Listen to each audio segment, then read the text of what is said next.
Okay तो hello students, welcome to Pure Mathematical Academy. तो CSIR NET June 2024 का जो एग्ज़ाम आज हो गया है, उनका ही कुछ मेमोरी क्वेश्चंस को लेके हम डिस्कस कर रहे हैं। ऑलरेडी पार्ट 1 को हमने अपलोड कर दिया, ये है पार्ट 2। तुम तुम्हारे मेमोरीज को हमारे साथ शेयर कर सकते हो 8900735134 इस नंबर पे व्हाट्सअप करके, ठीक है। तो ये जो क्वेश्चन हमारे पास बच्चे ने भेजे हैं, तो ये क्वेश्चन यहाँ पे लीनियर अलजेब्रा से पूछा गया था। यहाँ पे ये मेमोरी बेस्ड क्वेश्चन है, तो हो सकता है लैंग्वेज का या फिर क्वेश्चन का ऑप्शन का कुछ इधर उधर हो सकता है, ठीक है। एकदम मेमोरी बेस्ड क्वेश्चन है, तो यहाँ पे इसके ऊपर जितना हमें अप्रोक्स सिमिलर मिला है उसी के ऊपर बेस करके हमने इसको राइट किया है।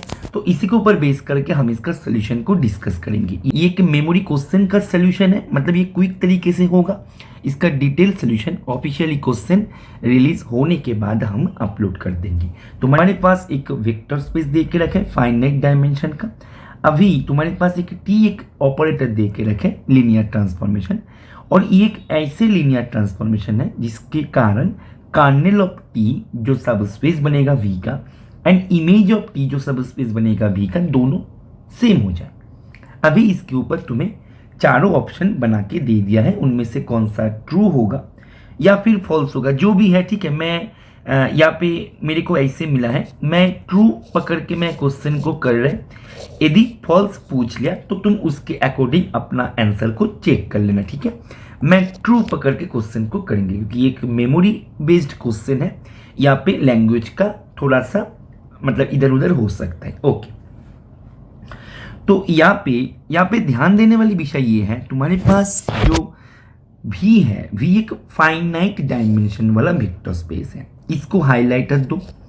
एंड तुम्हारे पास यहाँ पे image of T equals to kernel of T, मतलब यहाँ पे मैं यदि बताया यहाँ से dimension of image of T ये equals to dimension of kernel of T हो जाएगा, क्योंकि तुम्हारे पास दोनों सब स्पेस एक्चुअल में इमेज एंड कर्नेल दोनों एक सब स्पेस भी बनाता है।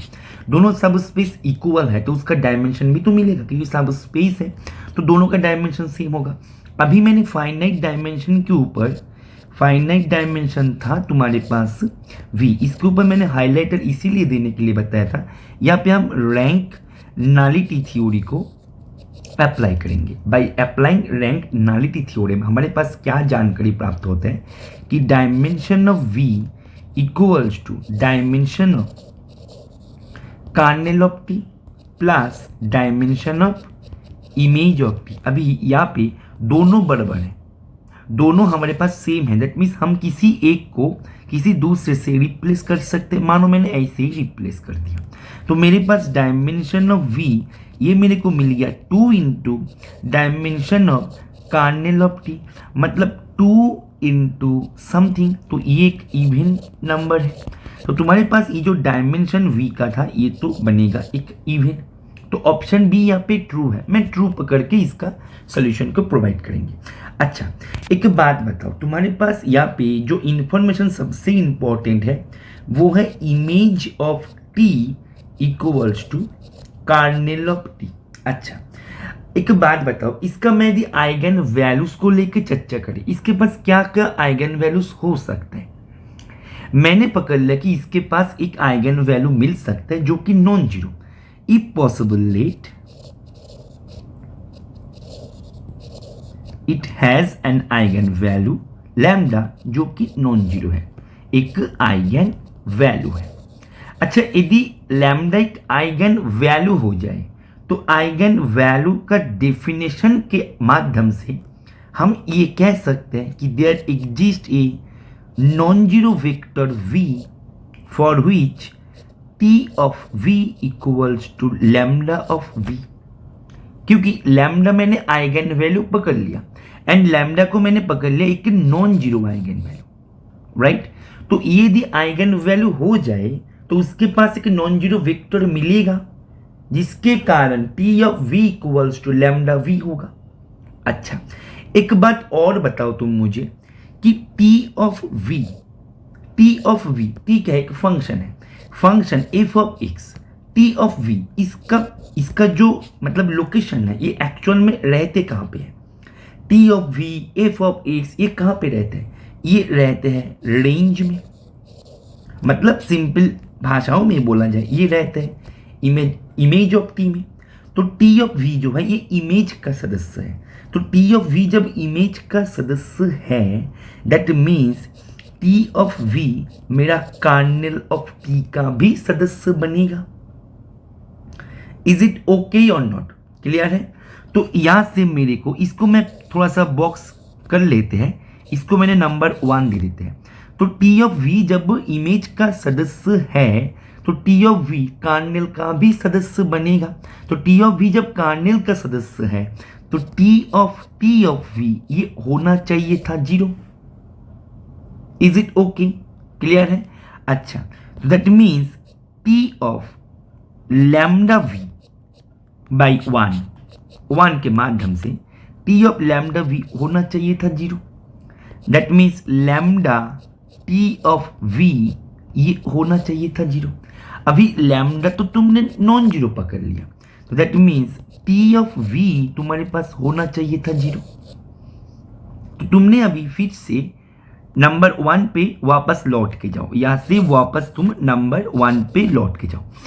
टी ऑफ वी तुम्हारे पास 0, दैट मीन्स मैं यदि 1 को यहाँ पे यूज करे तो 0 इक्वल्स टू लैम्डा वी। अभी लैम्डा तो तुम्हारे पास नॉन जीरो है, तुमने यहाँ पे पकड़ लिया, that means v equals to 0, जो कि एक कंट्राडिक्शन दे दिया। राइट, दैट मीन्स ये कंट्राडिक्शन क्यों आया? क्योंकि तुमने लैम्डा नॉट इक्वल्स टू 0 पकड़ लिया, एक आइगन वैल्यू। तो यहां से ये कंक्लूजन निकल के आता है कि all the eigenvalues of such T whose image and kernel दोनों बराबर है आर 0। मतलब सभी आइगन वैल्यूज जो है वो सभी 0 ही बनेगा। अभी सम ऑफ आइगन वैल्यूज बन जाता है ट्रेस, दैट मीन्स ट्रेस क्या बनेगा? सम ऑफ आइगन वैल्यूज 0 प्लस जो भी है इसका डायमेंशन इवन टाइम्स होगा, तो ये तुम्हारे पास बन जाएगा 0। तो ट्रेस कहाँ चला गया? ट्रेस, हाँ, तो ट्रेस बन जाएगा 0। T can not have 2 distinct eigen values, बिल्कुल सही, क्योंकि इसके पास जो आइगन वैल्यूज है वो तो सभी सेम है, तो ये भी सही है। ऑप्शन डी क्या बोल रहे हैं? ऑप्शन डी बोल रहे हैं कि इसका इसका characteristic polynomial and minimal polynomial दोनों बराबर है। अच्छा, एक बात बताओ, ऐसे तो जरूरी नहीं है ना। तुमने मानो टी जो है, टी मैट्रिक्स को मतलब टी ट्रांसफॉर्मेशन को ऐसे लिया जिसका matrix representation under standard basis तुम्हारे पास मानो ऐसे बन रहा है 0 0 0 1 0 0 1 0 0 0 0 0 0 0 0 0।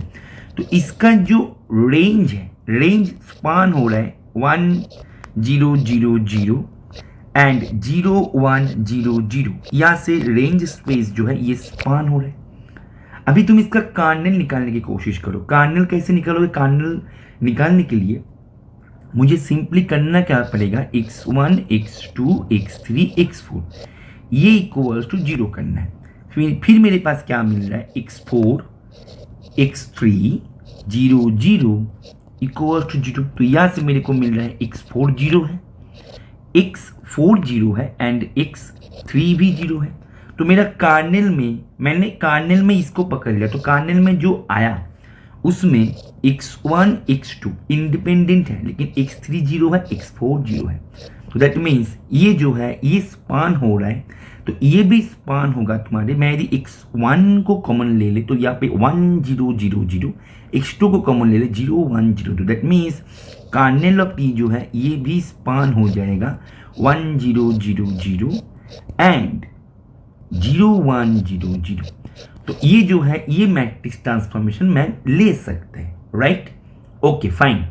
अभी इसका तुम कैरेक्टरिस्टिक पॉलिनोमियल बताओ क्या होगा? एक अपर ट्रायंगुलर मैट्रिक्स है, इसका कैरेक्टरिस्टिक पॉलिनोमियल बन जाएगा x⁴। लेकिन जब भी तुम इसका मिनिमल पॉलिनोमियल निकालने की कोशिश करोगे ये बन जाएगा x⁻²। दैट मीन्स ये दोनों तो बराबर नहीं है ना, दैट मीन्स ये जो है ये तुम्हारा गलत है। तो इसका मैं यदि ट्रू की बात करें, यदि ट्रू पूछा गया है तो इसका ABC होगा। यदि फॉल्स पूछा गया है तो इसका डी होगा। तो ये एक मेमोरी बेस्ड क्वेश्चन था, उसका एक सोल्यूशन को लेकर हमने डिस्कस किया पार्ट 2 में। तो तुम तुम्हारे मेमोरीज को हमारे साथ शेयर कर सकते हो व्हाट्सएप के थ्रू। व्हाट्सएप नंबर है 8900735134। ओके चलो, थैंक यू, पढ़ते रहो, हैप्पी लर्निंग।